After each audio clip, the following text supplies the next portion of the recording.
அடுத்ததா இன்னொரு title start பண்றோம். ஒர்க் ஃப்ளோ சம்பந்தமானது. இந்த டைட்டில்ல வந்து முக்கியமா கிளையண்ட்டுக்கு ஹோஸ்டிங் எப்படி பண்றது, வெப்சைட் மைக்ரேஷன், அடுத்து சில ஜெனரலான டேர்ம்ஸ் இருக்குது, அந்த வார்த்தைகள், அர்த்தம், அந்த மாதிரி விஷயங்களை பார்க்க போறோம். இதுல ஒன்னாவது நான் பார்க்க போறது ஹோஸ்டிங். கிளையண்ட்டுக்கு எப்படி ஹோஸ்டிங் சூஸ் பண்றது அப்படின்ட்டு. இப்போ நாங்க மெயினா வெப்சைட் டிசைனிங்க லோக்கல் ஏரியா அப்படின்னா நாட்டுள்ளுக்கும் நாங்கள் ட்ரை பண்றதால ஸ்ரீலங்கன் பீப்புளோட மைண்ட் செட்டை பொறுத்து சில விஷயங்களை பேசுவோம். பொதுவா இங்க வரக்கூடிய கஸ்டமர்ஸ் வந்து சிம்பிளான சின்ன வெப்சைட்டுக்கு தான் வருவாங்க. அப்படின்னா டிசைன் வைஸ் இல்லை, பட்ஜெட்ல நார்மலான ஒரு வெப்சைட்டை செய்ய தான் வருவாங்க. அடுத்தது அவங்களுக்கு ஹோஸ்டிங் சம்பந்தமாவோ டொமைன் சம்பந்தமாவோ வெப்சைட் சம்பந்தமாவோ பெருசா ஐடியா ஒன்று இருக்காது. இந்த மாதிரி சந்தர்ப்பத்தில் அவங்களுக்குன்னு தனியாக ஹோஸ்டிங் வாங்கி அதில் அவங்களுக்கு வெப்சைட்டை பில்ட் பண்ணி கிரியேட் பண்ணி கொடுக்குறத விடவும் ஒரு மெயினாக ஒரு ஹோஸ்டிங்கை நீங்கள் வாங்கி உங்களோட சொந்த அக்கௌண்ட்டில் சொந்த பேரில் வாங்கி அந்த அக்கௌண்ட்டில் கிளைண்ட்டுடைய மற்ற உங்களோட வெப்சைட், அடுத்தது நீங்கள் கொடுக்குற சாம்பிள் வெப்சைட், இது மாதிரி விஷயங்கள் எல்லாத்தையும்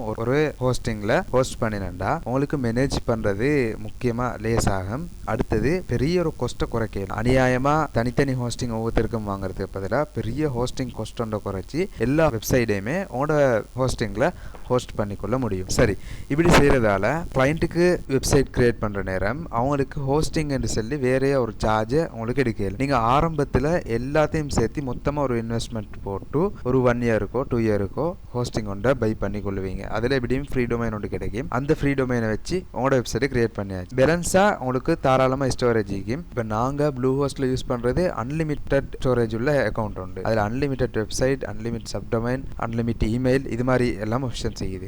அப்போ எங்களுக்கு தாராளமாக பெஸ்ட் வெப்சைட்டை ஃப்ரீ டொமைனை கிளைம் பண்ணி கிரியேட் பண்ணி கொள்றதோட அடுத்தடுத்த வெப்சைட் எல்லாமே அதே ஹோஸ்டிங்கில் ஹோஸ்ட் பண்ணினண்டா கிளைண்ட்டுக்கான ஸ்டோரேஜ் எல்லாம் கிளியர் ஆகிடும். அங்கே அவங்களுக்கு அன்லிமிட் ஸ்டோரேஜ் கொடுக்கும். மேலும் அது மட்டும் இல்லாமல் கிளைண்ட்டுக்கு வெப்சைட் கிரியேட் பண்ணுறதுக்கு ப்ரொபோசல் கொடுக்குற நேரமே ஹோஸ்டிங்க்கு தனியாக ஒரு அமௌண்ட் ஒன்று ஃபிக்ஸ் பண்ணி அந்த அமௌண்ட்டை கொடுத்து நீங்கள் ஆரம்பத்தில் இன்வெஸ்ட் பண்ண அந்த இன்வெஸ்ட்மெண்ட்டை கழிச்சு கொள்ளும். மேலும் அதே நேரம் ஆல் இன் ஒன் ஒரே டேஷ்போர்டில் எல்லா வெப்சைட்டையுமே மெயின்டைன் பண்ணுறதால சிம்பிளா உங்களுக்கு ஒவ்வொருத்தரோட வெப்சைட்டையுமே பார்த்துக்கொள்ளும். மேலும் இது மாதிரி ஒரு ஹோஸ்டிங் எடுக்கிறதால ஒரு ஹோஸ்டிங்ல எல்லா வெப்சைட்டையும் கிளைண்ட் வெப்சைட், உங்களோட வெப்சைட், சாம்பிள் வெப்சைட் எல்லாத்தையுமே ஹோஸ்ட் பண்றதால எக்கச்சக்கமான பெனிஃபிட்ஸ் இருக்குது. தனித்தனியாக ஹோஸ்டிங் வாங்கி அநியாயமா செலவு பண்றதை விடவும் இது எவ்வளவு நல்ல ஆப்ஷன். ஆனா ஃப்ரீலான்சிங் சைட்ல போற நேரம் எப்படியுமே சில கஸ்டமர்ஸ் வருவாங்க. அவங்களுக்கு ஏற்கனவே பேசிக்கான நாலேஜ் இருக்கும், அவங்களுக்கு மெயின்டைன் பண்ணவும் தெரிஞ்சிக்கும், அல்லது அதுக்கு வேற ஆக்கலமிக்கும். அந்த நேரத்தில் நீங்க உங்களோட ஹோஸ்டிங்ல ஹோஸ்ட் பண்ணினா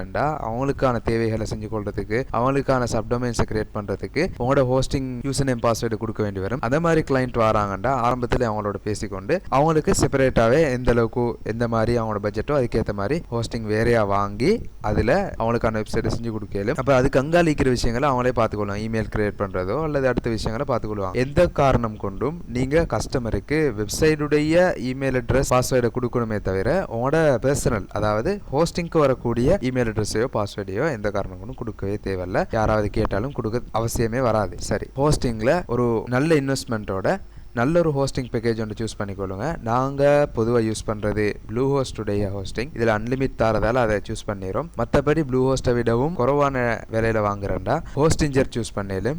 அது இல்லாமல் இன்னும் இந்தியன் கம்பெனிஸ் நிறைய இருக்குது. பொதுவாக இந்தியன் கம்பெனிஸில் போகிறேன்டா இன்னும் பட்ஜெட் ஃப்ரெண்ட்லியாக இருக்கும். ஹோஸ்டிங்கை நல்லா செக் பண்ணி சூஸ் பண்ணி வாங்கினா அதில் நல்ல ஸ்டோரேஜ் உள்ள ஹோஸ்டிங் ஒன்று வாங்கிக்கொண்டா பின்னால் பிரச்சனைகள் வருவதை விட்டும் தவிர்த்து கொள்ளையிலும். ஹோஸ்டிங் சம்பந்தமாகவும் டீட்டெயில்டான வீடியோஸ் எல்லாம் அப்கமிங்கில் லைக்குது, அதையும் பார்ப்போம். இப்போதைக்கு பேசிக்கா இந்த நாலேஜை வச்சுக்கொள்ளுங்க. கட்டாயம் கிளைண்ட்டுக்கு ஹோஸ்ட் பண்றதுக்கு ஃபாரின் கிளைண்டாவோ நாலேஜ் உள்ள கிளைண்டாவோ அவங்களுக்கு வேறையா செப்பரேட் ஹோஸ்டிங் தேவைண்டாலோ அவங்களுக்கு தனியான ஹோஸ்டிங். அப்படி இல்லை ஜென்ரலான ஒரு கிளைண்ட் அவருக்கு வெப்சைட் மட்டுமே தான் போதும் அப்படின்ற பட்சத்தில் உங்களுக்கான ஹோஸ்டிங்ல ஒரு வெப்சைட் கிரியேட் பண்ணி கொண்டு அதில் அவரோட டீட்டெயில்ஸ் தேவையானது எல்லாத்தையும் போட்டு கொடுத்தாலே தாராளமாக போதுமானது. அடுத்த டாபிக்கு